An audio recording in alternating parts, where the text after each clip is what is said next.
Hello, all my fellow garden geeks out there. Are you ready to be inspired today? Welcome to the September edition of Garden Gab. We are going to have our last viewer submission edition today. There are some totally awesome pictures in this group that we're going to look at.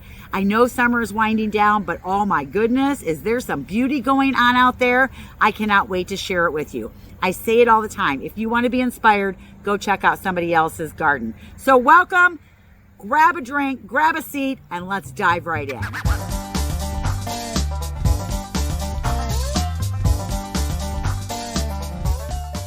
Welcome everyone. I am so excited that you're here. My name is Michelle and I live in Northern Illinois, Zone 5. For those of you that are new, because I have gotten a lot of new subscribers lately, let me tell you a little bit about myself. I am a retired landscape designer and I ran the landscape division for my company for about 15 years. I also own a garden center called The Landscape Connection. It's in Rockford, Illinois, and that is where I kind of came up with the name for my channel, Gardening TLC. Well, when I started, it was Gardening with the Landscape Connection, and my daughter was like, that's way too long. You need to shorten that up. So I did, and that's where I came up with the name. So we do Garden Gab pretty much all year long. Now, I slowed down a little bit in the winter, but we share viewer submission pictures May through September, once a month, usually the last Saturday of the month. So this is something that we'll be doing next year as long as I can handle the volume of pictures that we get. And today we have a record 73 gardens that we're going to look at. Oh yeah, it's pretty awesome. Now we're going to go through those pretty quick because we can't spend 5 hours on this video. But if you don't find something in these pictures to inspire you or give you an idea that you want to steal and put in your own garden, well, I don't know what's wrong with you because some of these are pretty darn cool. All right, other things that I want to talk about. I will be at an arts and crafts festival called Cider and Cinnamon right here in my town of Rockford, Illinois, October 4th and 5th. That's a Saturday and a Sunday coming up. On Saturday, the hours are 10 to 5, and on Sunday, they're 10 to 4. There will be over 75 vendors at this festival, and it has been going on for about 50 years. Now, granted, I've only been going to it for 3, but this really is an arts and crafts festival. I do not bring plants, but I bring candles that I make, and bath bombs, and salts, and dried products, and flowers, and fall things, and it's just a really great festival to go to. If you are even thinking about coming to see me, that might be a good place to check out for something to do over the weekend. The other thing is, if you are planning to come and see me at the garden center, please drop me an email that you're coming. My email is always in the description down below. I've had a couple people show up at the garden center and I haven't been there, and I really feel bad when people drive, especially if they drive a little ways to come to see me and I'm not there, and then I can't break away from what I'm doing to come over and say hi. So make sure you always drop a note. Another really good time to come and see us, though, is if you're thinking about that, is always at the end of November and into December. We have a wonderful Christmas walk of lights that we do. We have tons of workshops that we do, and the store is totally decked out for Christmas. I will have a schedule posted on my website October 6th of all of the winter classes and things that are going on at the store. So if you want to check that out, my email, or not my email, but my website is right here, and that is also always in the description. On Wednesday, October 1st, which is coming up this Wednesday, there will be a bonus video that will be released, and it will be all the bulbs that I'll be planting in my garden this year, but I'm also making them available for sale. There will be a giveaway tied to this video, so make sure you tune in and check that out. These are some really good prices, and I think I got my hands on some not so ordinary bulbs that you would put in the garden. So tune in for that. Next, we are going to celebrate. Yay! We hit 50,000 subscribers. I never thought that that would happen. That is all because of you guys. Thank you to everyone who started watching at the very beginning when my videos were horrible. I didn't know how to edit. I didn't know what I was doing. I would move the camera around so fast. I would do this to stop and start the camera. I would run in, run out. I mean, they're entertaining if you are looking for someone who doesn't know what they're doing with a camera. All the way to the new people who are jumping on board now. You're liking my videos, sharing them, and I hope they're inspiring you, educating you, and you are learning something. Thank you. Thank you, everyone. Are you guys ready? We are going to jump right into this beautiful hosta garden from Joanne Panone in Robbinsville, New Jersey, Zone 7A. Do you guys see that little doggy peeking up back there behind that hosta? I love it. Louisiana gardens in Pittsburgh, Pennsylvania, Zone 6B, and this is a grouping of pots around her garage. She writes that she has mobility issues and she gardens mostly in containers around the house and on the back deck. I think this is absolutely gorgeous, and I love the story that you're still gardening even though it is harder for you to get around. This is great. This is a nice space. I actually got several pictures from Julia and I had a hard time picking one that I thought was the best. This was the one that I chose, and I really like your garden. Even though it's not a very big garden, it's very inviting and I love all the textures and the colors. Now, Julia is an artist and she has a YouTube channel as well. If you want to check that out, I did put the link right there for you so you can go check out her art. She's very, very good. Now, Julia writes that she is sharing her garden with us. It is 6 years old. There was nothing there when she moved in. She painted the house, added the walkway and the plants, and she is a lover of color. And you can see that in her art as well. So go check that out if you want to. But oh, I just love this little piece of heaven right here. Wow, Becky, that's pretty fabulous. Becky lives in Damascus, Oregon, Zone 8B, and she writes, "This is my favorite container to plant every year. It contains 4 bright pink calibrachoas, 2 potato vines, and 1 Prince Tut cypress papyrus.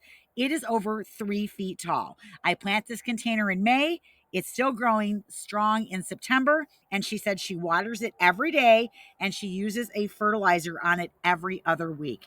I have never been able to get a papyrus that big. That is beautiful. There's nothing like adding a little color to a drab fence. This is from Alan and Jeannie Jacobson in Vacaville. I hope I said that right. California, Zone 9B. So you have a really long growing season. And this is a good example of the new Key Line Upright potato vine from Proven Winners, and it grows up. And this one actually looks really good. I love it with that Dracaena Falls in there, and I really like the Morning Glories all the way over on the right. Check this out, you guys. Isn't this cool? Wait till I tell you what it is. So this is from the Garden of Janet in Lake Orion, Michigan, Zone 6A. And she writes, "I wanted to show you my foam cooler that I turned into a mosaic pot." Yeah, you got that right. That's a foam cooler. I think I want to try that this winter. This is so cool looking. She gave it a theme, and the theme is water. And if you look close, you can see the waves on the side and the top. She's got all those shells in there. And then around the shells, she's got little mini shells. She even created matching terracotta pots with the tiles as well. Oh my goodness, this is so cool. Oh, I love me a good patch of zinnias, and I love the orange and purple together. I'm really starting to fall in love with that color combination, so much so that that might be my color combo next year in a few areas of my garden. Now, this is in Lori's garden, who lives in Minnesota Zone 4. She lives near the Mississippi River, kind of, sort of, just across the border from La Crosse, Wisconsin. Now, she plants up this little patch of zinnias every year. She plants them from seed, Mother's Day weekend. And what she wrote was she had more monarchs and swallowtail butterflies this year than she's ever had before. And if you want to draw those into your garden, these are a great lure, especially orange and red. This is a beautiful, beautiful side garden. I absolutely love all the color and the texture. You've hit every color, blue, red, yellow, green. I love it. In here, she has bloodgood maples, weeping blue spruce, limelight hydrangeas on standards. There's clematis, phlox, black-eyed Susan, rose of Sharon's, and then other annuals and perennials just to round it off. Absolutely gorgeous. Cindy lives in Byron, Ohio, Zone 6. You gotta love potato vines. They certainly put on a show in your garden. Now here, Terry has taken down her wood fence and she planted 2 trellises from H. Potter. She also used aqua pots this year in her big brown pots, and I think they did pretty well for her. Look at that Diachondra Falls spilling out of her pots. That looks fabulous. She also has some potato vines in there and a wee bit grumpy hydrangea. I love it when you can make lemonade out of lemons. Look at these beautiful dahlias out of Nancy Doyle's garden. Now, originally, she was going to send us a picture of her dahlia patch, but then it rained like a lot and they were on the ground. So instead, she went and picked the dahlias and made these beautiful vases of flowers. Oh, yeah, that is gorgeous. Marsha, I am so sorry that it is so hot there that you are asking me to send you cooler temperatures. And if I could bottle that up and send it to you, I would. I totally understand why you have a dry riverbed in your garden, but man, it looks pretty good. Now, what she writes is that she's in North Texas. She has been praying for cooler temperatures and it's just not happening. They are still in the 90s. This is her island garden, and she's got a dry creek bed in there. She installed it this past spring. She's slowly chipping away at the no grass growing yard that she's been gifted. Oh, so nice. I have decided that I need to get a Fraser fir tree for my yard. That's what this evergreen is. This is in the garden of Donna Funk, and we were there in July and did a garden tour of her garden. And I'm telling you, some of that stuff that is blooming now was blooming then. It blooms for a long time. I loved your garden, and you guys, if you did not see that video, go check it out. Her garden is very sweet. I love it. And I love this picture. I love this view of your garden. Kim, I think you have inspired me to get some anemones for my garden. I did try some elfin swans last year and they didn't take. I don't think I put them in the right place, but I am going to try to plant some more because I love this view of your garden. And what she writes is that this is her favorite view of the garden this time of year as well. It happens in the fall when the humidity in Iowa kind of fades away and the Japanese anemones called September Charm, Whirlwind, and Panama are in bloom. I love this. You see the purple in there? Those are purple New England asters, and they've seated themselves in this bed. And then look at the plumes of the grass further down the bed. Super nice.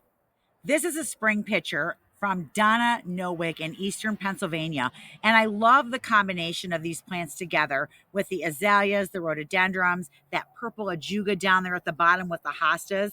This is such a nice, pleasing look to look at. You know what? We all have challenges in the garden, and Janet Gastier in Alexandria, Virginia had some challenges. So here's what she writes.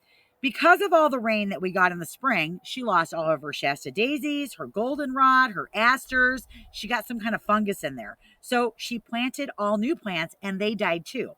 So then she removed all the plants and the soil. She put in new soil and compost, and then she planted Jazz Hands Mini Lopetalum, candy corn spireas, kudos red agastache, and she actually likes these plants better than she liked the plants before. Now, that was what she sent me in the first email. A couple weeks later, she sends me another email, right? And in this email, she writes, guess what? The HOA, which is the Homeowners Association, had their yearly meeting and they announced the winners of the Yard of the Year contest. And her yard, yay, took second place in the townhouse category. And she is absolutely thrilled. And you should be because that looks pretty awesome. What a great little trio of plants. I would see sitting on that bench and just having this nice, peaceful area to chill out in. Thank you, Bonnie, for sending this in. Sometimes simple is just nice. I am so glad that Bob and Jenny sent another picture in of another section of their garden. Last month, we got to see their shade garden, and now we get to see this pretty side garden.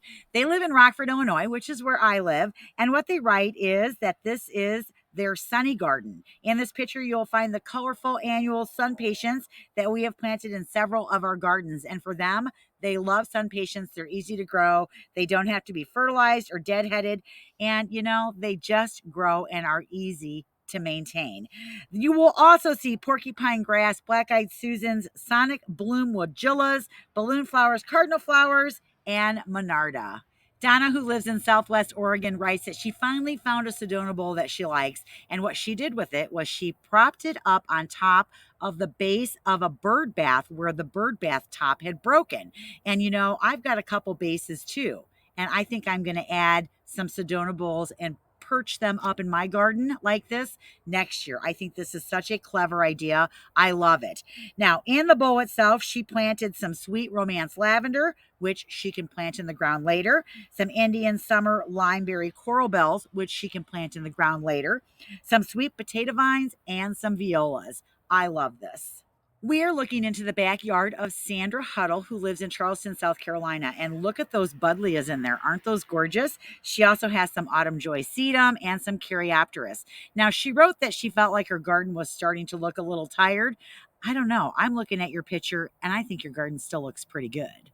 Oh, Patty, this bed is gorgeous. I absolutely love it. And what she writes is that a couple of years ago, I really amped up the front bed, adding a curve around the left side of the house and putting in a planter pole to balance out the 7-foot Tudor that my husband and son made for me. This year, they did the stacked stone wall. They added some new plants that they grew from seed, and they're having a lot of fun. And this is her new hobby that is a stress reliever. Now, she also writes that she loves my channel because she likes my approach to things. And I like to think that I have a practical approach to things. I think it's okay to mix things up if they don't work. I think it's okay to swap out plants for something new and better in your garden and not to live with something you don't like. And she agrees with me. Jane lives in Northeast New Brunswick, Canada, Zone 4B. This is a new garden that she planted last summer. It's become my new favorite. Yukon yellow sun roses, sedums, hostas, geraniums, limelight primes. Oh my goodness. It's colorful, it's beautiful, it's cohesive.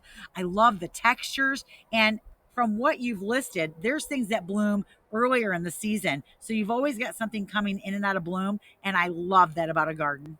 Hello, Noreen. I love your cosmos. And what she writes is that this is the very first time that she has ever grown cosmos.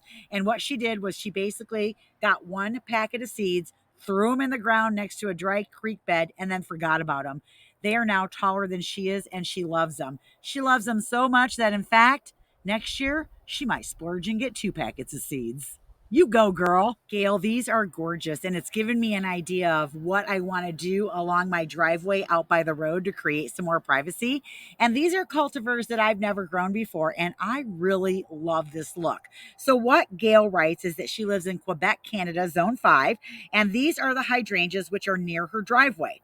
The first one in the line is called Phantom. The 3 in the middle are Strawberry Vanilla, and then the one on the end is a Phantom. So I really like this look, and I love that split rail fence in there. Yeah, this is nice, and I might be copying this. Now that's how you make a statement in the front yard. This is from the Garden of Andrea in South Jersey, Zone 7. And what she writes is that this is 15 Super Tunia bubble gums from Proven Winners. They need a lot of water. She fertilizes them with a water-soluble fertilizer once a week, and she has to treat for budworms. But for her, it is worth it. That is definitely a showstopper. Check this out. I love that. I have not made a wreath this year out of hydrangeas, and I normally make one every single year. I need to get on that. But Shirley, oh my goodness, this one is really pretty. And she took this from different hydrangeas in her yard. She used Firelight, Haas Halo, Incredibles, Endless Summer Bloomstruck, and Let's Dance Ariba. That is gorgeous. I love all the different colors. Oh my gosh, I love this one too. So this is from the Garden of Marge in Western Nebraska, and this is an early September photo of her front flower bed. That is pretty nice. I really like the mix of perennials. I like that you have a few shrubs in there. You've got annuals in there. So you've got color going on all the time. Oh, Christine, I love your garden. And what she writes is that this is a microclimate that she lives in central Minnesota. This is a window view that she gets to see out her window, and it's of her front garden. Her husband's summer project was to make the obelisk for her to add height to the landscape and hopefully showcase climbing roses next year.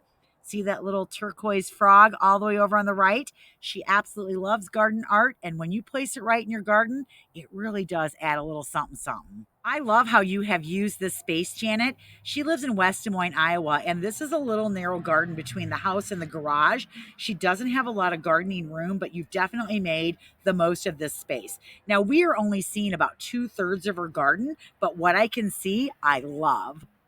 Lanessa Cooper lives in Northwest Pennsylvania, Zone 5B. This is a north side bed that only gets a few hours of morning sun. It's in its 3rd season. That leaf fountain that you see in the center back, I really like that. But that came from a local artist at the Buffalo Botanical Garden garden art sale. They're still working on this bed. There's still some area to fill in, but isn't that part of the fun of gardening, is picking and choosing and developing a garden bed until you get it just how you like it, and then you find something else that you want to put in it, and then you change it. I know. Don't you love gardening? I like close-up pictures that show detail. Ginger lives in coastal Massachusetts, Zone 5, and this is a photo of playing in the blue salvia with self-seeded celosia. That's a nice little combo. I like that. That is a butterfly on zinnias. Isn't that great?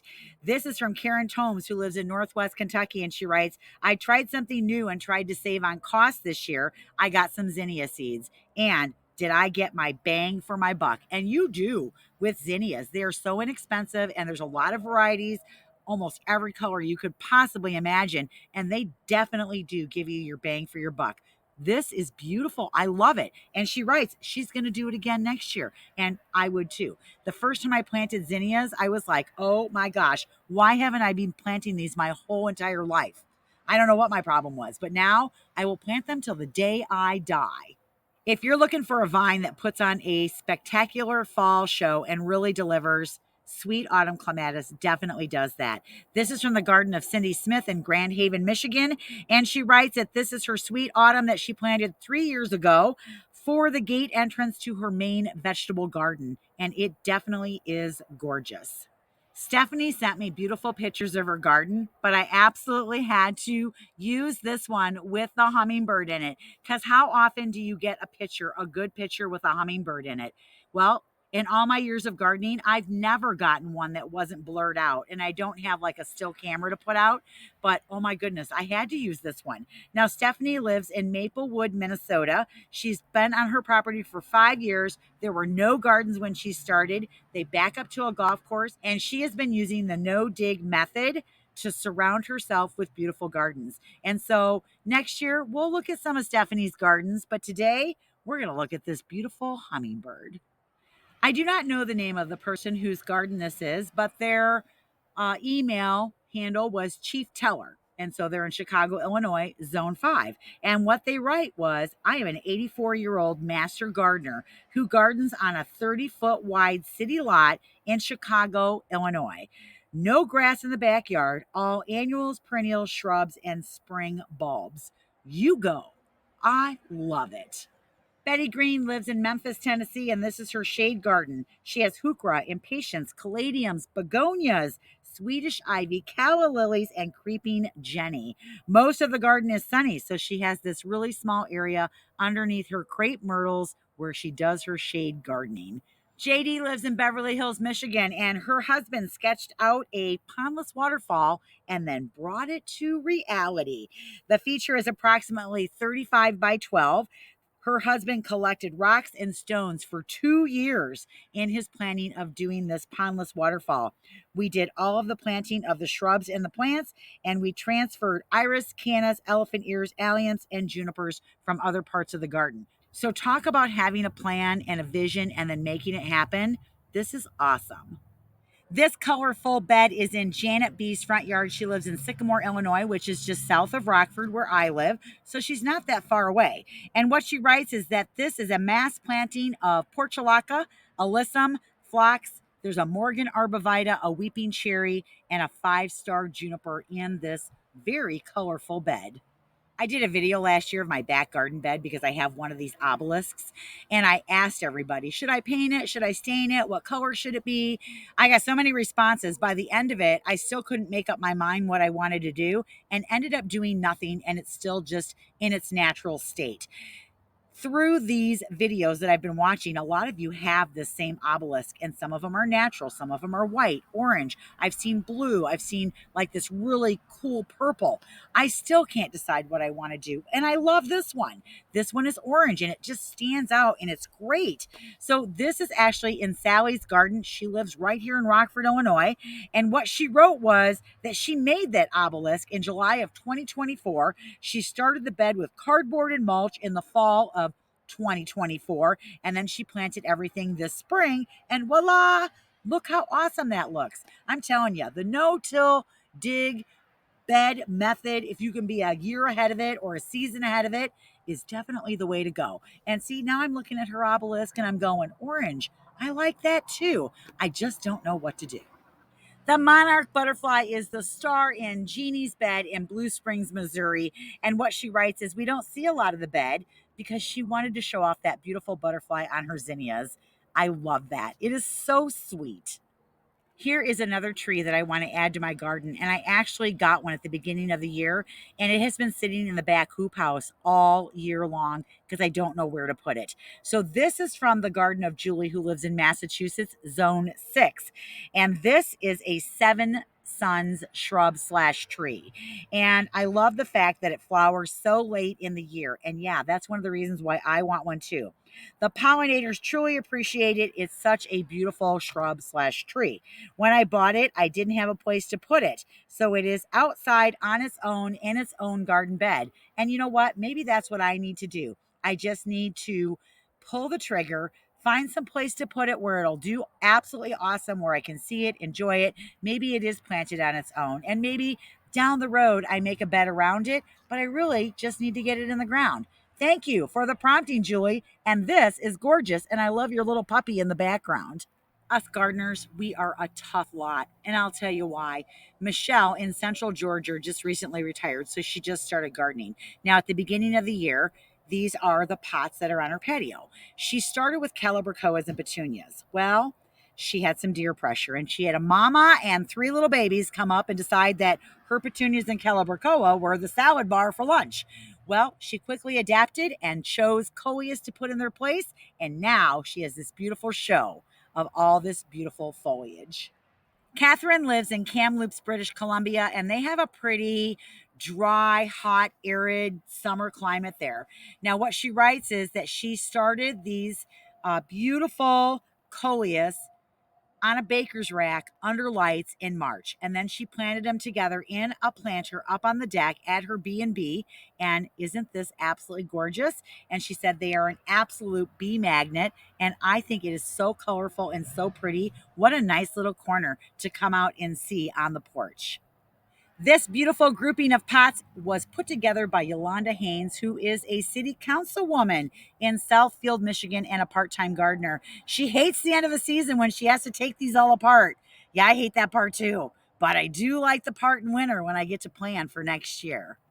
Alan Kaywood writes that this is a picture of her back patio garden, all in pots. Over the years, it has become more and more shady. Sun is usually from 12 to 2, so not a lot of sun going on there, but you've got some really nice texture and color in there.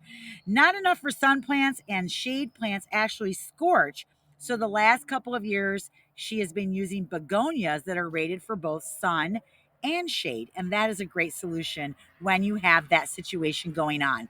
Good job. Don't tell anyone, but Diane is a convert. Oh, yeah. She, for years, didn't go into her backyard. And finally, she started going back there and slowly transforming her space into a beautiful garden area. Now, Diane also has a YouTube channel called Diane's Garden Inspiration. And if you want to check that out, I did put the link for her YouTube down below as well. This little bistro table is her favorite spot to enjoy her morning coffee. I know. I love my bistro table too. Thank you, Diane. This picture is fabulous. Mary Hillers lives in Pekin, Illinois. She loves geraniums in pots, and you see the part of the quilt that's hanging on the wall? She made that. Isn't that nice? Cheektowaga. I just like the name of your town, Craig. It just rolls right off your tongue. All right. Craig lives in New York. And what he writes is this is his living wall. He said, I inspired the planting of it. So that's kind of cool. The first full year, it's hugging a tight 5 inches of space from the driveway to the fence with an additional 2 feet for the trellis. There are 10 clematis, 3 varieties, and 4 John Clayton honeysuckles. There are hostas underplanted underneath everything. I can't wait till this thing fills in. He's been slowly sending me pictures as it's been progressing through this growing season. And Craig, it's coming along very nicely. Did you guys know that I have a floral store inside the garden center? Well, I do. And the reason I'm telling you this is because Julie has grown one of the plants that my florists absolutely love. And that is that amaranthus called Love Lies Bleeding. Those beautiful drapey fuchsia flowers, my florists love those. Now, down below that, she's got a beautiful patch of gomphrena. She grew both of these from seed in her garden. And I'm telling you, there are a lot of things that you can grow from seed in your garden that really give you impact and really go a long ways. This is a beautiful overview of June Cowell's garden in Oneida, New York. It is the favorite part of her garden, and I love the backed up view. You can't really tell what every individual plant is, but I like the look of it and I like the fullness of it. Michelle Baxter lives in Kokomo, Indiana, and this is a long, narrow bed that she took a picture of on the northwest side of her house. It's planted with hostas, heucheras, arborvitaes, woodgillas, daylilies, impatiens for color. Absolutely great play on texture and color. This bed is only 1 year old. Opal lives outside of Atlanta, Georgia, in Zone 8. This is a picture of her deck that was taken just recently here in September. She enlarged her deck back in March this year and moved the greenhouse over into the corner. A lot of the flowers that you see in this picture, she grew from seed. And I'm telling you, sometimes that's the way to go. You can find varieties that you can't find anywhere else, and you can plan a lot less expensively to do your pots that way. I bow down to you, Barb. Oh my gosh. If one more person sends me a picture of a Thumbergia that looks like that, I'm going to start crying. Mine was a big fat failure this year. Even now, I could go out there and probably count 10 flowers on the Thumbergia that I grew in my arbor. But Barb, oh my gosh, that is gorgeous. Barb lives in Hebron. I don't know, or Hebron. I think it's Hebron, Indiana. And this is her front porch area. Wow. Donna lives in Star City, Indiana, and this is her telephone pole with her little kitten, Midnight Dickin. Mavis has planted a nice pot that takes her from summer right into fall without having to change her pot out. I really like the combination of plants that you have in here. This is the Proven Winners Wicked Hot Coleus, the Proven Winners Citrus Blend Lantana, and then there's a Creeping Jenny and a shrimp plant in there. This is great. I love it. I did it. I created a container fanatic. Yay. That is so exciting. So this is Lucy who lives in Baltimore, Maryland. Look at these gorgeous pots, you guys. And here is what Lucy writes. I have been gardening for many years, but I have not really dabbled in containers except for maybe a hanging basket or a few pots with just a single plant in them.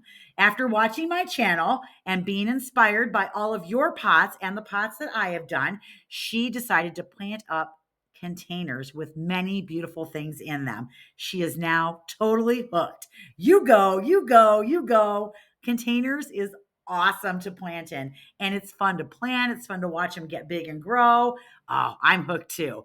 Good job, Lucy. What's the deal, you guys? You keep sending me pictures of bugs. Okay, but that's okay because sometimes there's a good lesson to learn by looking at the bugs in your garden. So this is milkweed that is out of Sandra's garden, who lives in Mattoon, Illinois. And what she writes is that this swamp milkweed had these bugs on here, and they are called milkweed bugs. And they're kind of cute, right? They're bright, they're orange, they look great. But what they do for you, they eat the aphids on your milkweed because aphids do like milkweed. And milkweed, it spreads, you guys, and it can take over your garden if you're not careful. These bugs will eat the seeds on the milkweed and slow that spread down. So this is what we would call a beneficial insect. So thank you, Sandra, for sharing this picture with us. And remember, you guys, don't be so fast to knock those bugs out of your garden. They might be doing you a favor. One single perfect flower. That is what Becky sent us from Alabama, Zone 8. And what she writes is that the sunflowers are just starting to open up for fall. And while I was out watering today, this beauty caught my eye. She opened up overnight, even though she is not fully developed just yet.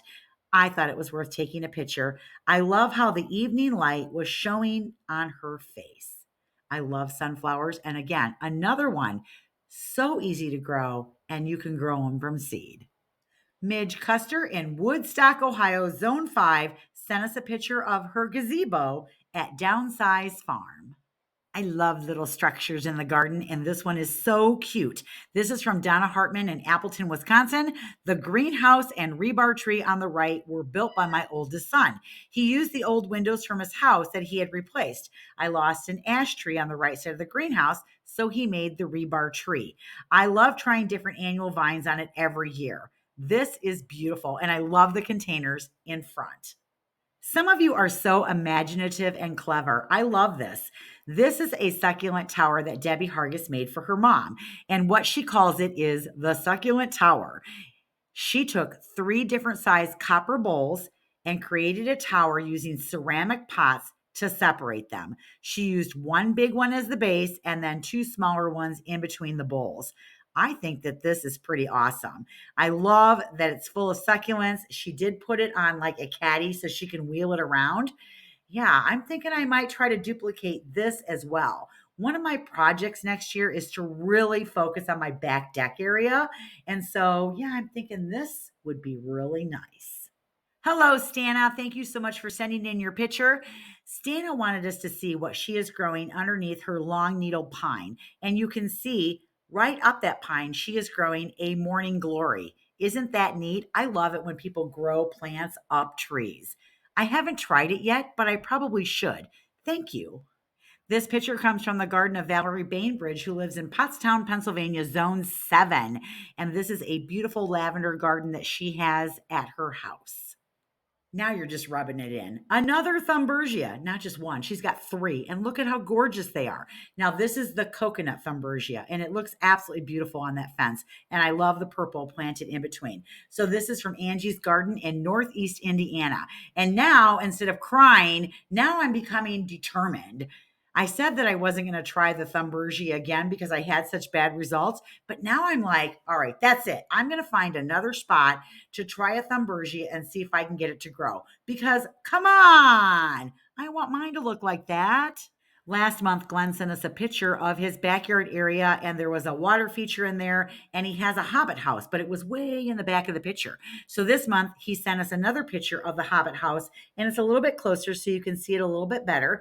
And he's been working on this garden for a while, and pretty much everything that he's planted in the back, he has propagated and or like split and moved from other places in his garden. So Glenn lives in Southeast Wisconsin, Zone 5B. So much beauty in this garden. I absolutely love it. I love the layering. I love all the different colors and texture. This is great. It comes from the garden of Nancy Summer, who lives in Gresham, Oregon, Zone 8B. And you wrote that you thought your garden looked kind of tired. I don't know. I think your garden looks pretty awesome. Now, maybe if I got up real close, I could probably find some tired things. But when you stand back and you look at it from this view, it looks pretty stinking awesome. Lee Deja Bat lives in Pierre, South Dakota. This is my water pitcher flower pot that I have used for the past 2 years. This year, I decided to tip it in a wire stand and plant an ice plant. I was doubtful early as it didn't look happy, but then she mulched it up and it just took off. She loves the little daisy-like flowers that only open later in the afternoon. So sweet. This is a happy little story. So Jill lives in Aurora, Colorado, and she sent me a picture of her Dusty Miller because this is the third year for this plant. It has made it through 2 winters where it's gotten down to minus 19 degrees. And typically Dusty Miller aren't living through that. So that's kind of cool. It's just regular old Dusty Miller, the ones that you buy in the 6 packs. They say it's a tender perennial, but yeah, that's not normally minus 19 degrees tender perennial. So that's awesome that you got that to come back for 3 years. I love this look in a yard. I am so tempted to do this in my own yard, but I'm scared to death to do it because the maintenance on a garden like this can be a little overwhelming. And keeping those grass paths looking great, that is a little bit of a chore. So Diane, my hat's off to you because this is fabulous.